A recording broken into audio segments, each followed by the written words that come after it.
Innal hamdalillah nahmaduhu wa nasta'inuhu wa nastaghfiruh wa na'udzu billahi min shururi anfusina wa min sayyiati a'malina. Man yahdihillahu fala mudilla lahu wa man yudlil fala hadiya lahu.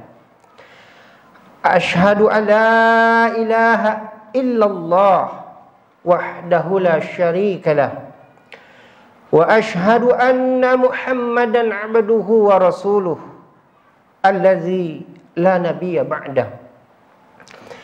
Ya ayyuhal muslimun isma'u faqad qala rabbuna tabaraka wa ta'ala. A'udzu billahi as-sami'il 'alim minasy syaithanir rajim. Ya ayyuhalladzina amanu taqullaha ittaqullaha haqqa tuqatih wa la tamutunna illa wa antum muslimun. Wa qala azza wa jalla ya ayuhan nas ittaqu rabbakumul ladzi khalaqakum min nafsin wahidah wa khalaqa minha zawjaha وبث منهما رجالا كثيرا ونساء واتقوا الله الذي تساءلون به والأرحام إن الله كان عليكم رقيبا.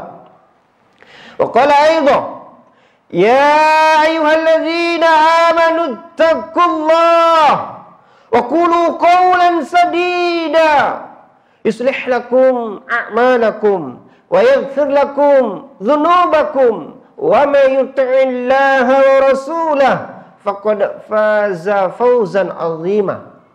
Amma ba'd.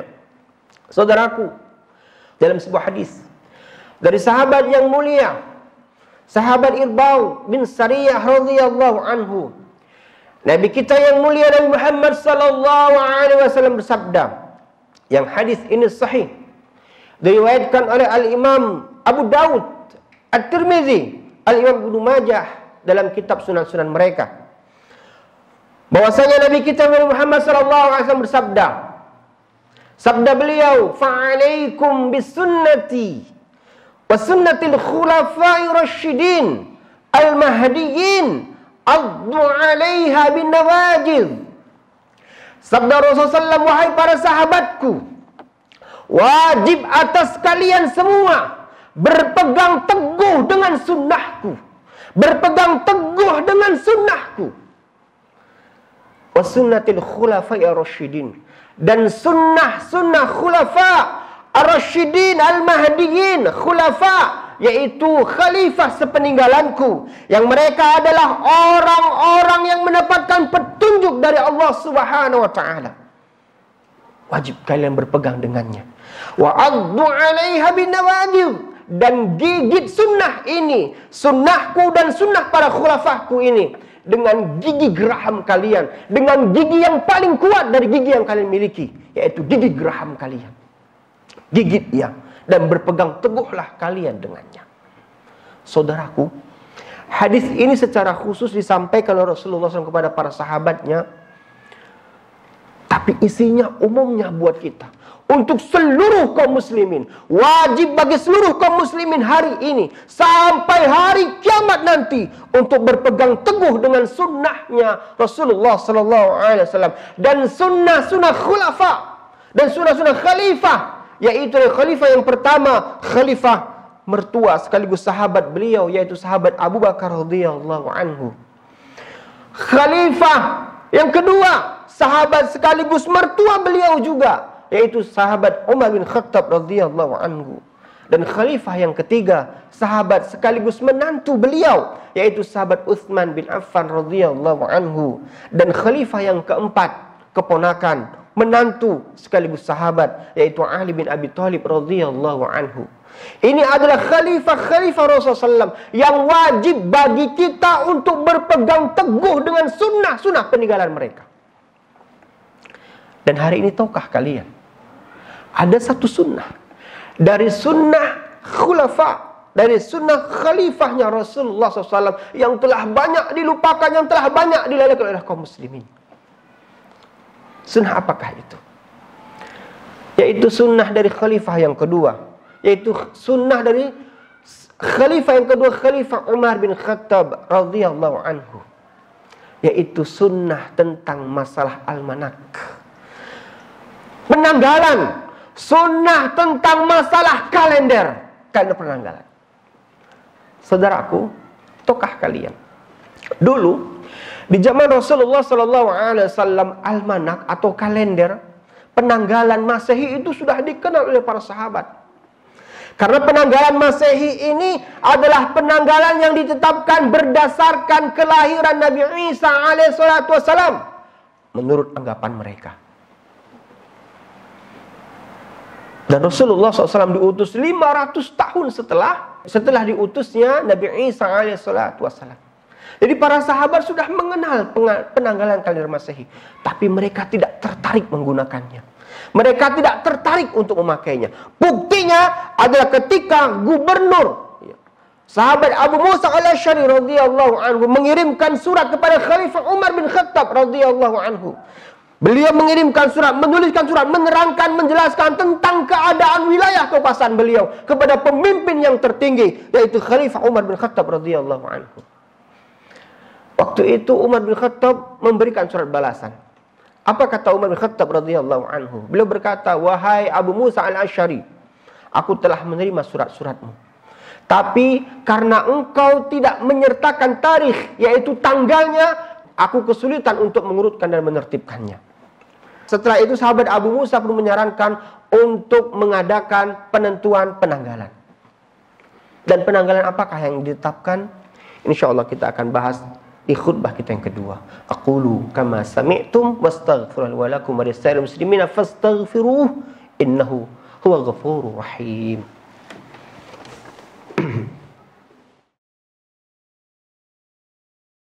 Alhamdulillahi rabbil alamin.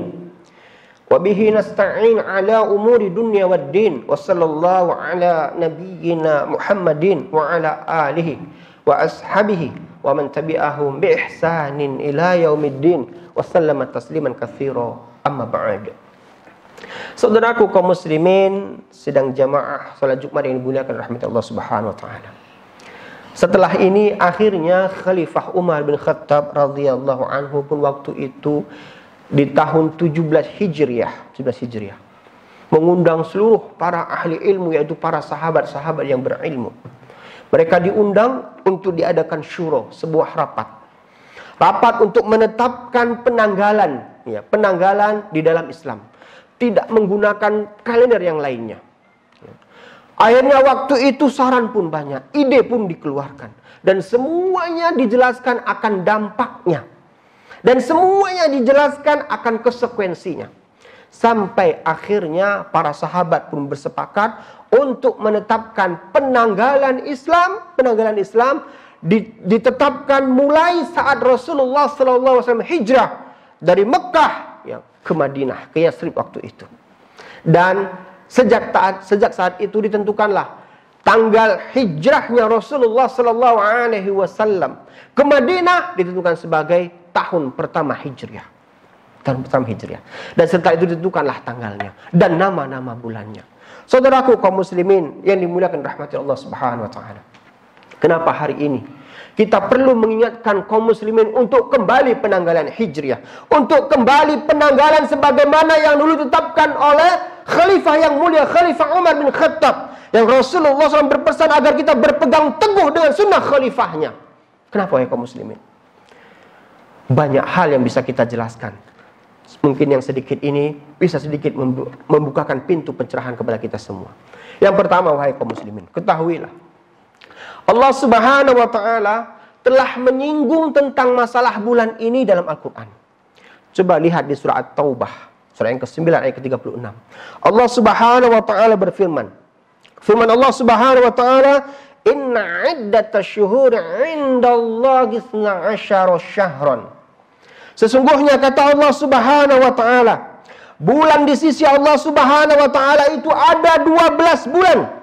Fi kitabillah, Ya, fi kitabillah, yang ada di kitab Allah Subhanahu wa taala. Ya, kitab Allah Subhanahu wa taala. Yang Allah Subhanahu wa taala jelaskan ini, kata Allah Subhanahu wa taala, minha arba'atun hurum. Ya, minha arba'atun hurum. Yang dari 12 bulan ini ada 4 bulan yang haram. Ada 4 bulan yang haram. Yang di bulan ini diharamkan bagi kaum muslimin untuk mengangkat senjata, melakukan perperangan atau menyerang negeri lainnya. Haram, kata Allah Subhanahu wa taala. Nah, apakah 4 bulan yang haram itu? 4 bulan yang haram itu diterangkan oleh Rasulullah sallallahu alaihi wasallam dalam sebuah hadis. Yang hadis ini sahih diriwayatkan oleh Bukhari dan Muslim. Rasulullah SAW bersabda, "Az-zamanu qad istadara kahayatihi yawma khalaqallahu as-samawati wal ard. As-sanatu 12 syahran minha arba'atun hurum." Rasulullah SAW bersabda, ya, sesungguhnya zaman ini terus berputar, zaman ini terus bergulir, sebagaimana pertama kali Allah Subhanahu menciptakan langit dan bumi, ya. Dan di antara ada 12 bulan, kata Rasulullah SAW, 12 bulan, ya. Minha arba'atun hurum. Yang di 12 bulan ini ada 4 bulan yang haram, sebagaimana yang Allah Subhanahu wa taala terangkan di surah At-Taubah tadi. Ada 4 bulan yang haram, ya. Rasulullah SAW menyatakan, salasatun mutawaliyatun Zulqa'dah wa Dzulhijjah wal Muharram. Ada 3 bulan yang berurutan, kata Rasulullah, yaitu bulan Zulqa'dah, bulan Dzulhijjah, dan bulan Muharram. Ini adalah bulan yang Allah Subhanahu wa taala haramkan. Siapa saja yang berbuat dosa di bulan ini, maka dilipat gandakan pula balasannya. Dan siapa yang berbuat kebaikan di bulan ini, maka dilipat gandakan pula balasannya, ganjarannya. Lalu Rasul menyatakan, wa Rajab, dan satu lagi bulan Rajab, mudharal ladzi baina Jumada wa Sya'ban, yaitu bulan yang ada di antara bulan, ya, 2 bulan, Jumadil Ula, Jumadil Awal, dan di bulan Rajab, dan bulan Sya'ban, bulan Rajab. Jadi ada 4 bulan yang haram, kata Rasulullah, yaitu bulan Dzulqa'dah, Dzulhijjah, Muharram, dan bulan Rajab. Ini 4 bulan haram, 4 bulan haram. Tidak boleh kita mengangkat senjata menyerang negara lain atau yang lainnya, melakukan perperangan. Tidak boleh diharamkan di bulan ini. Lihat wahai saudaraku, lihat. Tahun Hijriyah, kalender Hijriyah, pendamaan bulannya langsung dari Allah Subhanahu wa taala. Isinya pure murni tentang masalah ketauhidan. Coba kita lihat kalender Masehi. Kalender Masehi. Penetapannya saja dilakukan dengan mengkultuskan pribadi seorang anak manusia yang bernama Nabi Isa alaihi salatu wassalam. Berbanding terbalik dengan penentuan kalender Hijriah, penetapannya berdasarkan semangat perubahan, penetapannya berdasarkan semangat perjuangan untuk menuju lebih baik, yaitu Hijriah. Hijrahnya Nabi kita Muhammad sallallahu alaihi wasallam. Penamaan bulannya hak otoritas Allah Subhanahu wa taala. Allah yang menamakan bulan-bulan dari bulan-bulan yang di bulan-bulan Hijriah. Sedangkan penamaan dari bulan-bulan Masehi semuanya adalah nama-nama dewa, nama-nama dewa. Januari ini adalah dari nama dewa Janus, yaitu dewa yang bermuka 2, satu ke depan, satu ke belakang. Februari berdasarkan dari nama sebuah dewa, yaitu dewa Februus. Maret berdasarkan dewa Mars. Demikian juga April yang berdasarkan nama dewa dari dewa cinta dari keyakinan Romawi kuno. Ini semua isinya pure murni tentang masalah kesyirikan. Nama-nama bulannya adalah nama-nama dewa, paganisme, yang berisi tentang dewa-dewa yang dikultuskan. Dewa yang dikultuskan. Sangat berbanding jauh dengan bulan Hijriah yang nama-nama bulannya langsung penetapan dari Allah Subhanahu wa taala. Perbedaan yang berikutnya. Kalender Masehi, kalender Masehi. Penanggalannya ada 28 dan 31. Tidak dengan kalender Hijriah. Kalender Hijriah hanya 29 dan 30. Ini berdasarkan hadis sahabat Ibnu Umar yang diriwayatkan Imam Bukhari, bahwasanya Ibnu Umar pernah berkata, radhiyallahu anhu pernah berkata, bahwasanya Rasulullah SAW pernah bersabda, bahwasanya hari itu segini dan begini. Di kesempatan yang lain, Rasul menyatakan hari itu ada seginya begini. Diterangkan oleh Al-Imam Bukhari bahwasanya hari yang pertama disebutkan oleh Rasulullah adalah hari 30 hari. Sedangkan hari yang kedua adalah 29 hari. Makanya kita tidak perlu susah-susah untuk menentukan awal dari tanggal 1 Syawal. Cukup kita lihat, ya, bulan ru'yah, kita lihat hilal. Kalau misalkan kelihatan hilal, maka waktu itu telah masuk tanggal 1 Syawal. Kalau belum kelihatan hilal, maka kita genapkan sampai 30 hari. Karena esoknya pasti tanggal 1 Syawal, tidak ada tanggal 31 Ramadan. Masya Allah, begitu mudah dalam Islam. Yang berikutnya, kenapa kaum muslimin harus hari ini kembali penanggalan Hijriah? Karena di penanggalan Hijrah, wahai saudaraku, banyak nilai-nilai ibadah, penetapan tanggal ibadah yang akan kita dapatkan. Coba lihat. Untuk menentukan tanggal 1 Ramadan, ya, tanggal 1 Ramadan kita harus melakukan ru'yah, penglihatan, melihat hilal.